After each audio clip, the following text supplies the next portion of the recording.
Private sector में काम करने वाले लोगों के लिए अच्छी खबर है। कर्मचारी भविष्य निधि संगठन यानी ईपीएफओ ने नौकरी बदलने वाले सब्सक्राइबर्स के लिए प्रोविडेंट फंड यानी पीएफ अकाउंट को ट्रांसफर करने की प्रक्रिया को अब आसान बना दिया है। बुधवार को जारी ईपीएफओ के एक सर्कुलर के मुताबिक कुछ खास मामलों में अब पीएफ अकाउंट ट्रांसफर के लिए पुरानी या नई कंपनी से ऑनलाइन अर्जी भेजने की जरूरत नहीं होगी। प्राइवेट सेक्टर में काम करने वाले लोगों की बेसिक सैलरी पर 12% की कटौती ईपीएफ खाते के लिए की जाती है। साथ ही कंपनी भी इतना ही पैसा कर्मचारी के पीएफ खाते में जमा करती है। ईपीएफओ ने हाल ही में एक सर्कुलर जारी किया जिसमें नौकरी पेशा लोगों को अपनी नौकरी बदलने पर पीएफ अकाउंट ट्रांसफर करने के प्रोसेस को सरल बना दिया है। कर्मचारियों का अकाउंट ट्रांसफर करने के लिए अपनी पुरानी या नई कंपनी के वेरिफिकेशन की जरूरत नहीं होगी। वे खुद क्लेम करके अपना अकाउंट ट्रांसफर करा सकेंगे, बशर्ते उनका अकाउंट यूएएन आधार से लिंक होना चाहिए और मेंबर्स की अभी सभी पर्सनल डिटेल्स मेल खानी चाहिए। तो आइए आपको बताते हैं कि आखिर किन सब्सक्राइबर्स को इसका फायदा मिलने वाला है। एम्प्लॉयर की तरफ से जमा किए जाने वाले पैसों में से 8.33% हिस्सा ईपीएस यानी कर्मचारी पेंशन योजना में जाता है, जबकि बचा हुआ 3.87% हिस्सा ईपीएफ में जाता है।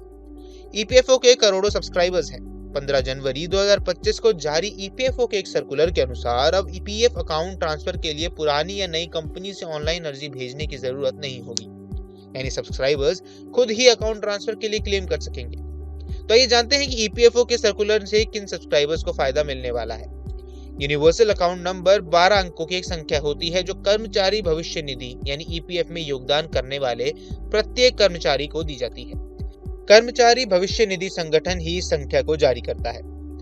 अब ऐसे मामलों में जहां यूनिवर्सल अकाउंट नंबर 1 अक्टूबर 2017 को या उसके बाद अलॉट किया गया हो और वो आधार के साथ लिंक्ड है, तो ऐसे केस में एक ही अगर यूनिवर्सल अकाउंट नंबर के मेंबर आईडी के बीच प्रोविडेंट फंड अकाउंट ट्रांसफर होना है तो ऐसे मामलों में राहत जरूर दी गई है।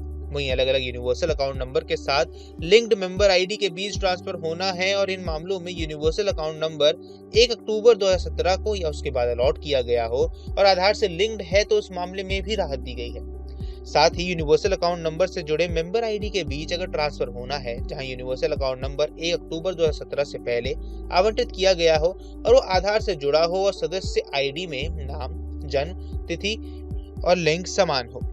वहीं अलग अलग यूनिवर्सल अकाउंट नंबर से जुड़े मेंबर आईडी के बीच ट्रांसफर के मामले में जिसमें कम से कम एक यूएएन 1 अक्टूबर 2017 से पहले आवंटित किया गया हो, एक ही आधार से जुड़ा हुआ हो और सदस्य आईडी में नाम, डेट ऑफ बर्थ और लिंक समान है, ऐसों को राहत जरूर दी गई है। तो ये जानते हैं कि आखिर कैसे ईपीएफओ पोर्टल पर ईपीएफ यूएएन के आधार से हम लिंक कर सकते हैं। सबसे पहले आपको मेंबर ई सेवा वेबसाइट पर जाना होगा और यूएएन लॉगिन क्रेडेंशियल का उपयोग करके अपने ईपीएफ खाते में लॉगिन करना होगा।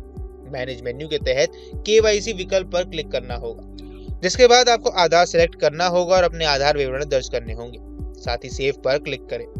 यूआईडीएआई डेटा का उपयोग करके आपके आधार को मान्य किया जाएगा। केवाईसी पूरा होने के बाद आधार को ईपीएफ खाते से लिंक कर दिया जाएगा। न्यूज नेशन अब व्हाट्सएप पर खबरों के ताजा अपडेट के लिए न्यूज नेशन के इस क्यूआर कोड को स्कैन करें।